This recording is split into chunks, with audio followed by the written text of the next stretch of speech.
Hoje nós vamos falar das excludentes de ilicitude, o que significa esse termo que está tão em voga na sociedade brasileira de hoje. Excludente vem do verbo excluir, que significa tirar, ou seja, tirar a condição de ilícita de uma ação, de uma atitude normalmente considerada ilícita. Lícita é aquela ação que está em conformidade com a lei. E ilícita é aquela situação, aquela ação em conflito com a lei que choca com a legislação vigente e, portanto, é considerada crime. Por exemplo, matar alguém. Matar alguém é um dos crimes mais graves que se possa cometer. Mas, em determinadas circunstâncias, mesmo matar alguém deixa de ser considerado crime. Ou seja, foi excluída a ilicitude, foi excluída a situação de crime daquela ação, daquela atitude. Por isso o termo excludentes de ilicitude. Se tem falado bastante que o governo Bolsonaro quer criar excludentes de ilicitude. O termo não está muito correto, porque na verdade ele já existem as excludentes de ilicitudes na legislação brasileira. O que o governo Bolsonaro pretende é ampliar o conceito às condições, os números de condições nas quais se entenderia como uma excludente de ilicitude. Nós vamos ver, para ficar mais fácil de entender, o que diz a legislação brasileira em vigor a esse respeito. Vamos falar do Código Penal Brasileiro, que é o Decreto-Lei número 2.848, de 7 de dezembro de 1940, portanto tem 79 anos de existência esse dispositivo na legislação brasileira. Artigo 23 do Código Penal. Não há crime quando o agente pratica o fato. Inciso 1º, em estado de necessidade. Inciso 2º, em legítima defesa. Inciso 3º, em estrito cumprimento do dever legal ou no exercício regular do direito. Parágrafo único do artigo 23. O agente, em qualquer das hipóteses deste artigo, responderá pelo excesso doloso ou culposo. Como a gente viu, são 3 as situações excludentes de ilicitude: estado de necessidade, estrito cumprimento do dever legal e legítima defesa. Nós vamos falar aqui mais precisamente da legítima defesa, deixando os outros 2 fora. O artigo 25 do Código Penal, ele define, ele conceitua o que é a legítima defesa. Artigo 25. Entende-se em legítima defesa quem moderadamente, usando os meios necessários, repele injusta agressão, atual ou iminente, a direito seu ou de outro. Vou repetir o conceito de legítima defesa segundo o Código Penal Brasileiro no seu artigo 25. Entende-se em legítima defesa quem, usando moderadamente os meios necessários, repele injusta agressão, atual ou iminente, a direito seu ou de outrem. Então é isso que define a legislação brasileira sobre legítima defesa. E o debate todo que nós temos atualmente é porque o governo Bolsonaro quer ampliar esse conceito, quer alargar o conceito de legítima defesa. De que forma? No projeto anticrime do ministro Sérgio Moro, ele pretendia incluir um segundo parágrafo, um parágrafo 2º no artigo 23, onde diria, a intenção dele seria dizer, nesse parágrafo 2º do artigo 23, que o juiz poderia reduzir a pena pela metade, ou mesmo anular a pena, deixar de aplicar a pena, quando a ação foi praticada mediante uma situação de medo, de surpresa ou de violenta emoção. Ou seja, se o agente de uma ação normalmente considerada criminosa justificar, argumentar diante do juiz que ele agiu assim, por exemplo, matou alguém porque estava com medo, porque foi surpreendido ou porque foi acometido por violenta emoção, o juiz pode reduzir a pena pela metade ou anular a pena. Essa era a pretensão do ministro Sérgio Moro nesse item específico do artigo 23 da questão das excludentes de ilicitude. Felizmente, o Congresso Nacional rejeitou esse dispositivo especificamente, aprovou o projeto, mas esse dispositivo não foi aprovado.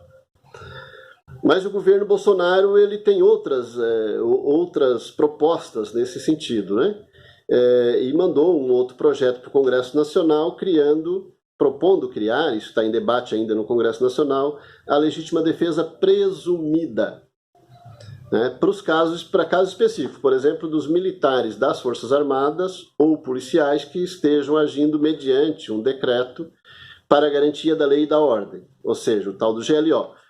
O GLO é sempre um decreto que o presidente da República faz, dando poderes às Forças Armadas, auxiliados ou não pelas polícias, para atuar em determinada circunstância social onde já exista uma situação de conflito. Então, isso é o GLO. Então, nessas situações, o governo Bolsonaro, para essas situações, para os militares das Forças Armadas ou policiais que estejam atuando nessas circunstâncias do GLO, possam fazer uso da legítima defesa presumida. Ora, presumir é fazer um juízo antecipado. Estou prevendo, estou tentando adivinhar que uma coisa vai acontecer e, portanto, me antecipo e pratico uma ação para evitar que ela aconteça. Mas eu não tenho certeza se ela vai acontecer. Eu presumi. Eu fiz um juízo antecipado. Então, nós consideramos que isso é uma temeridade, né? Porque se presume que as pessoas que estejam dentro de um determinado carro, veículo, elas são as mesmas pessoas que minutos antes, fazendo uso de armas, cometeram um assalto. Então, se eu presumo que são aquelas pessoas, eu não preciso ter certeza. Nada precisa me dizer que são elas. Mas eu presumo que são aquelas pessoas que estão armadas. Então, justifica, por exemplo, desferir 83 tiros contra esse veículo, porque eu presumi que eram os assaltantes. Então, a gente vê que aqui está se buscando dar legalidade a uma situação temerária, uma situação em que dá liberdade para o agente do Estado presumir, adivinhar, supor, né, pelo juízo de valor antecipado, ele tomar uma ação e depois dizer que foi em legítima defesa.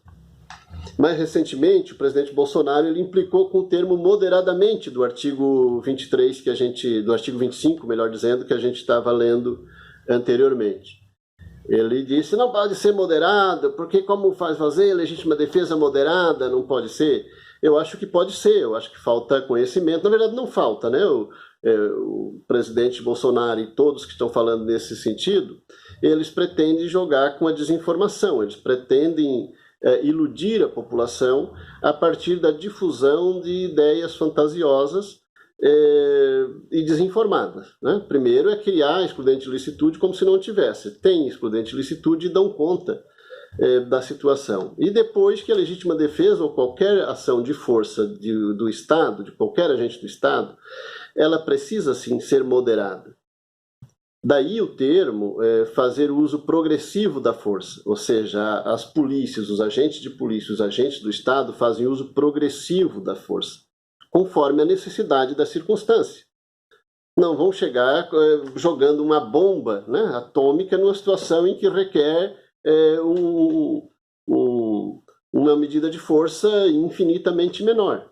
Não vai chegar dando rajada de metralhadora numa situação em que talvez seja possível resolver apenas com munição não letal. Então, a legítima defesa e o conceito de legítima defesa está correto, precisa ser moderado, ou seja, precisa ser na medida em que seja necessário. Isso é uma questão objetiva, não é uma presunção, não é porque eu penso, não é porque eu estou com medo, não é porque estou com uma violenta emoção. Todos os seres humanos são acometidos desses sentimentos, evidentemente. Mas os profissionais de segurança treinam, trabalham justamente para buscar controlar esses sentimentos e agir em conformidade com a lei e usando uma técnica profissional. As polícias, os policiais treinam a vida inteira, né, para justamente agir com técnica mesmo em situação de conflito, né, em que normalmente a emoção extravasa. Portanto, nós estamos defendendo aqui que não é necessário ampliar o conceito de legítima defesa, não é necessário alargar o conceito de legítima defesa. Que a legítima defesa, tal qual ela está no Código Penal Brasileiro hoje, e que a gente leu anteriormente, tal qual ela está na Constituição, tal qual ela é definida, inclusive, pela legislação internacional, ela é plenamente suficiente para que os policiais e outros agentes do Estado possam atuar, preservar a própria vida e preservar a vida da sociedade, de outras pessoas e da sociedade em geral, né, sem ter o risco de agir em legítima defesa e ser condenado depois. E esse não é um problema dos policiais no Brasil. E falo de fonte segura, falo porque conheço, porque trabalhei 21 anos no serviço operacional, inclusive 16 de serviço de penitenciária, mas trabalhei inclusive na companhia de choque da Polícia Militar de Santa Catarina em 1988, evidentemente que faz tempo. Esses conceitos que eu estou aqui tratando, eu não inventei e nem peguei em nenhum intelectual de esquerda ou do marxismo cultural. Esses são debates, são conceitos e são pontos de vista, opinião, definição do que é cada coisa que nos foram instruídos, nos foram ensinadas, tanto no curso de formação de soldado, no curso de formação de cabo, no curso de formação de sargento, principalmente ainda na década de 80, portanto, por oficiais da Polícia Militar que vêm da academia da Polícia Militar da década de 70 e 80, ou seja, de plena ditadura militar, vieram na década de 80 nos ensinar isso que estou dizendo aqui. E usei durante 21 anos no serviço operacional e foi plenamente suficiente, né? Esse suporte legal, essa compreensão, esse conceito, esse limite conceitual das excludentes de licitude, inclusive da legítima defesa, foram plenamente suficientes para o exercício regular da profissão, sem colocar a vida em risco por isso. Pode ter outros diversos assuntos, diversas situações, diversas falhas na lei, diversas falhas na estrutura de segurança pública do Brasil, diversas falhas, infinitas falhas na estrutura das políticas públicas dos municípios, dos estados e da União, para que o serviço da polícia se torne menos difícil. Mas não é por ausência de excludentes de ilicitude que é impossível fazer segurança pública no Brasil. É por diversas outras razões. Ou seja, não é necessário ampliar o conceito de legítima defesa ou de excludente de ilicitude para que os policiais do Brasil possam exercer a sua profissão. Nesses 34 anos que nos separam do dia em que eu ingressei na Polícia Militar de Santa Catarina, eu não conheço nenhum caso de policial que tenha agido em legítima defesa e foi condenado.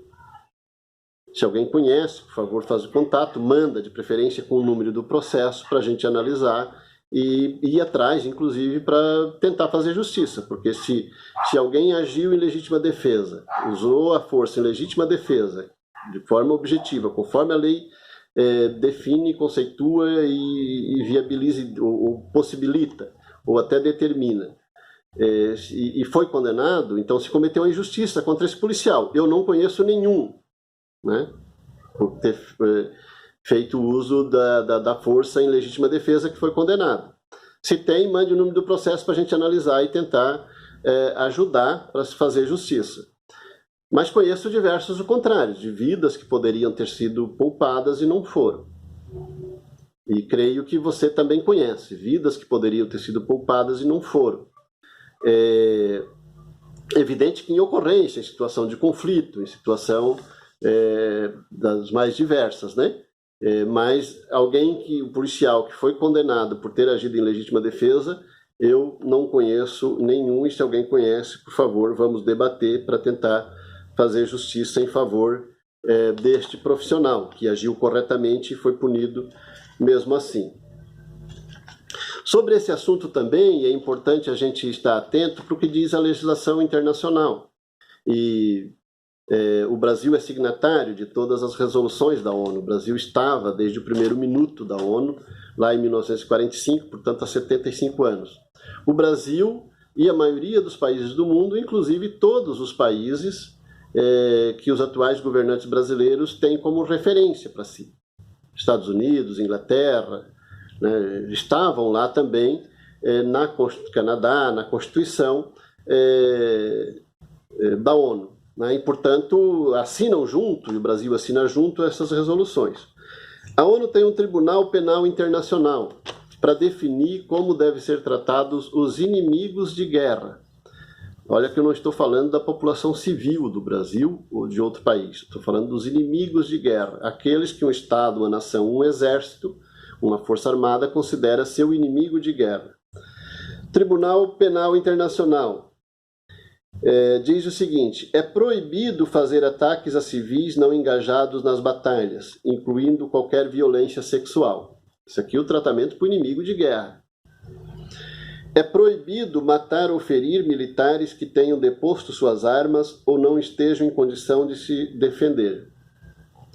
É proibido o tratamento desumano de prisioneiros, incluindo torturas físicas e psicológicas. Estamos falando do prisioneiro de guerra, não estamos falando do militante social e nem do jovem da favela que cometeu o crime de tráfico ou de assalto, de roubo.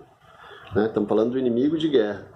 É proibido usar gases tóxicos ou outros tipos de armas químicas ou utilizar armamentos capazes de causar ferimentos desumanos.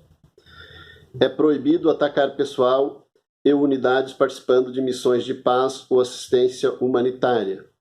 É proibido atacar igrejas ou edifícios de culto religioso, monumentos históricos, hospitais e outros locais com doentes e feridos. Isso aqui é o que a ONU diz, determina que os estados, as nações devem fazer em relação aos seus inimigos de guerra. E a gente chega à conclusão que o Estado brasileiro trata o próprio povo brasileiro pior do que devem ser tratados os inimigos de guerra.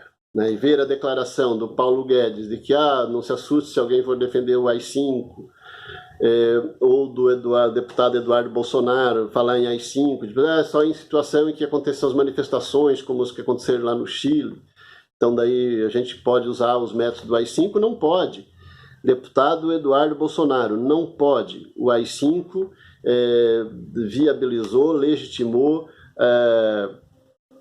prisões arbitrárias, tortura, assassinato, ocultação de cadáver, fechamento do Congresso, censura à imprensa, censura à opinião pública, e, portanto, não pode. Em circunstância nenhuma pode, mesmo que tenha manifestação e que alguns aspectos dessa manifestação eventualmente tenham ações de violência. Não pode. Aliás, e o contrário, deputado Eduardo Bolsonaro e quem mais defende essa opinião? O contrário disso.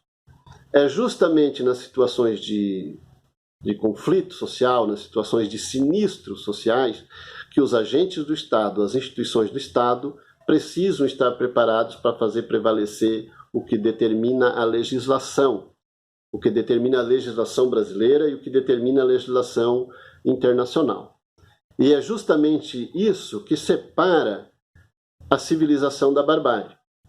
E não estou tendo ilusão com o Estado burguês. Isso serve para qualquer Estado, independente de qual a classe esteja no poder, e serve para qualquer governo, independente do partido que esteja governando. Então, defender a legislação vigente, defender os princípios da Declaração Universal do Direito da Pessoa Humana é a obrigação legal e moral de todos os agentes do Estado, de todas as instituições do Estado. É evidente que muita gente vai estar e vai me criticar por essa opinião. Eu devo reafirmar que a atitude contrária, que fuja disso, sai do aspecto da civilização e caminha em direção à barbárie. E que isso fará mal para o conjunto da sociedade humana, inclusive para essas pessoas, porque vão ter distúrbios na sua vida pessoal, na sua vida familiar, inclusive nas relações sociais. E que lá na frente, quando o óbito for de um filho da classe média ou de um filho de um bacana, desses que estão aí nas esferas do poder, não vai ter deputado, nem governo, nem presidente da República para defender. Pelo contrário, vai todo mundo ajudar a condenar. Mas, de qualquer forma, é uma questão de cumprir a lei, de fazer cumprir aquele juramento que se fez sobre a Constituição Federal, aquele juramento que se fez mesmo com o risco da própria vida. Cumprir as leis, obedecer os princípios legais vigentes no nosso país e os princípios legais vigentes no direito internacional. Era esse o vídeo de hoje. Se você gostou, por favor, clicar no sinal de positivo, também inscrever, clicar sobre inscrever-se para acompanhar o nosso debate, para dar uma força para esse canal que tem por objetivo construir uma sociedade melhor.